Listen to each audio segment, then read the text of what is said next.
నమస్కారం అండి. నేను మీ శ్రీకాంత్ భారత్. భారత ప్రభుత్వం మన ఆర్మీ, నేవీ, ఎయిర్ ఫోర్స్ ఇవాళ పాకిస్తాన్ మీద స్ట్రైక్ చేసింది. ఫ్యాంటాస్టిక్ న్యూస్ అండి. జై హింద్, జై భారత్, వందే మాత్రం. కానీ దీంట్లో ఎవడో ఒక స్టేట్మెంట్ ఇచ్చారండి. ఎట్టా పుడతారా మీరు? ఎవడో ఏదైతే వినిపి పాక్తో యుద్ధానికి మేము వ్యతిరేకం, కానీ పాకిస్తాన్పై భారత్ ఆర్మీ చేపట్టిన ఆపరేషన్ సింధూర్పై సిపిఐ నేత నారాయణ స్పందించారు. ఉగ్రవాదులను హతమార్చడానికి భారత్ ఆర్మీ ట్రైనింగ్ తీసుకున్నాం, అంతేగాని పాకిస్తాన్పై యుద్ధానికి కాదు. యుద్ధానికి మేము వ్యతిరేకం. ఉగ్రవాదంపై పాకిస్తాన్ కూడా ఆలోచించాలి. ఉగ్రవాదాన్ని నిర్మూలించడానికి భారత్కు సహకరించాలి అని పేర్కొన్నారు. ఎవడడిగిండ్రా నిన్ను?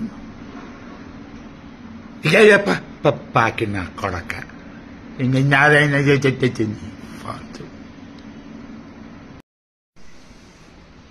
జై హింద్.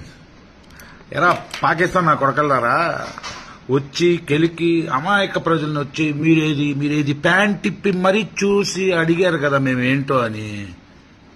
తెలిసిందా? నేను మీకు హ్యాపీ దివాళీలంరా. నమస్కారం అండి. నేను మీ శ్రీకాంత్ భారత్. భారత ప్రభుత్వం మన ఆర్మీ, నేవీ, ఎయిర్ ఫోర్స్ ఇవాళ పాకిస్తాన్ మీద స్ట్రైక్ చేసింది.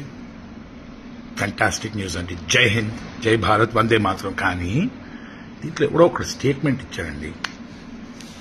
ఎట్టా పుడతారా మీరు? ఎవడో ఏదైతే వినిపి పాక్తో యుద్ధానికి మేము వ్యతిరేకం, కానీ పాకిస్తాన్పై భారత్ ఆర్మీ చేపట్టిన ఆపరేషన్ సింధూర్పై సిపిఐ నేత నారాయణ స్పందించారు.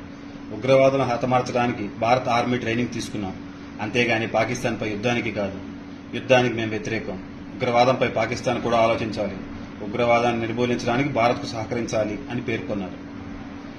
ఎవడడిగిండ్రా నిన్ను? ఇక పాకిన కొడక నారాయణ